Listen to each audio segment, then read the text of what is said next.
Higa mokalo dwe mar 6 od bura ma pacho kano monji gi jong'anyo.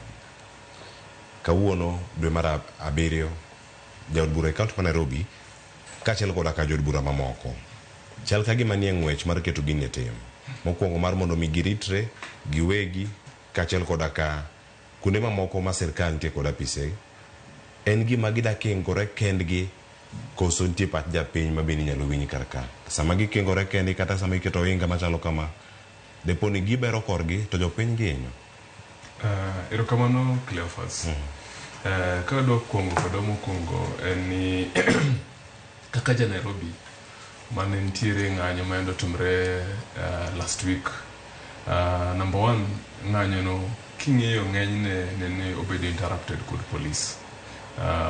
Approach mane police biro kodo kuom joma ne ng'anyo peacefully. Achiel kuom joma nochamo rungu ka wawuotho mana peacefully. To king'iyo bende jok mantiere e od bura ng'enygi ng'enygi osedhi through gin results mag ng'anyo. King'iyo okang'eyo jaod bura ma poko participate i ng'anyo. King'iyo joma ne nitiere e opposition, king'iyo joma nitiere e government, in one way or the other gisebedo part mar ng'anyo.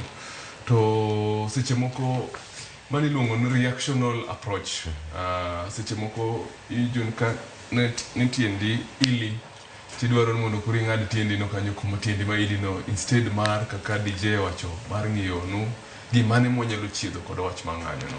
Koro I'm so disappointed ni sani sama ing'iyo ng'anyo no to ging'iyo mana Gen Zs, to ging'iyo mana opposition kata Gen Zs ema miyo ng'anyo betie, to ok ging'i gimomiyo ng'anyo no osebetie.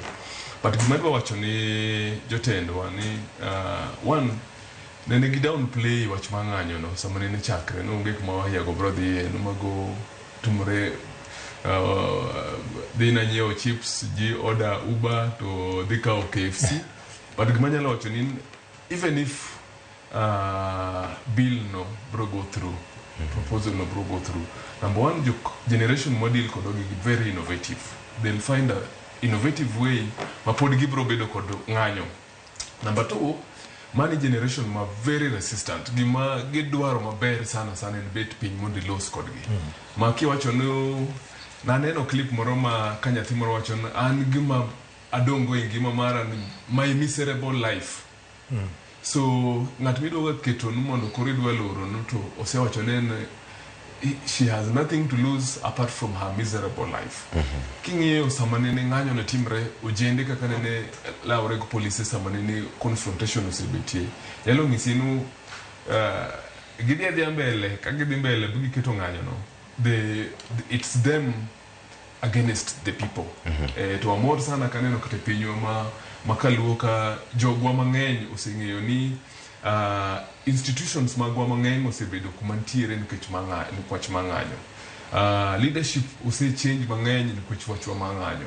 A lot of issues mane osebedo ka chandowa osebedo wach mang'anyo. Lakini kokitwa no koro ji dhi ng'anyo Uhuru Park kaka DJ wacho. Sama udhi Uhuru Park jotelo bro ng'iyo TV to gin ji adi, gin ji 40. But there's a mass movement makata keti gin mondo gibedo contained in one area ok dhi bede. Koro gima ber ma nyalo timo wach mang'anyo ni jotelo wed bedo gluor. Jopiny emaneno elect gi. Gibende ka gidwaro kamano gi kwa kura ka gintiere county assemblies to kod parliament. Kama ne kaka ok gidwa face jopiny. To ka gidwa face jopiny to gi listen mondo giwinj gima jopiny dwaro. Jopiny dwaro no ntiere issues monego bed addressed. Sani ad mora manaka aparo ni bunge ntiere recess.